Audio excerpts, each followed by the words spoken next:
ஆண்டவராகிய இயேசு கிறிஸ்து நாமப்படுவதாக. ஆசீர்வதிக்கப்பட்ட இந்த நாளை கர்த்தர் நமக்கு தந்ததற்காக ஆண்டவருக்கு நன்றி செலுத்துகிறேன்.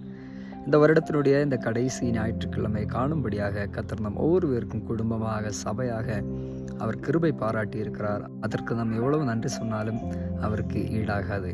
ஆனால் இந்த வருடத்தை சற்று திரும்பி பார்க்கும் பொழுது கர்த்தர் எவ்வளோ ஆச்சரியமாக நடத்தி வந்திருக்கிறார் பாருங்களேன்.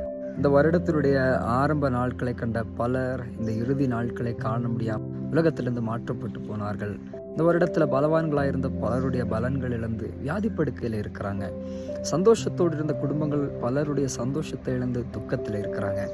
ஆனால் கர்த்தர் நாம் ஒவ்வொரு பேரையும் அற்புதமாக நடத்தி நம்முடைய பலன் குறையாமல், நம்முடைய சந்தோஷம் குறையாமல், நம்முடைய குடும்பங்கள் ஆபத்துகள், துக்கங்கள் வராமல், போராட்டம் இல்லை என்றல்ல, போராட்டம் இருந்தது, பாடுகள் இருந்தது. ஆனால் அவை எல்லாவற்றில் நின்று நம்மை காப்பாற்றி தம்முடைய கிருபை நிமித்தமாக கர்த்தர் நம்மை இம்மட்டும் நடத்தி வந்திருக்கிறார்.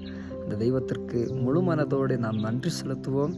தொடர்ந்து கர்த்தர் நம்மை ஆச்சரியமாக, அற்புதமாக நடத்துவாராக. God bless you. Have a blessed day.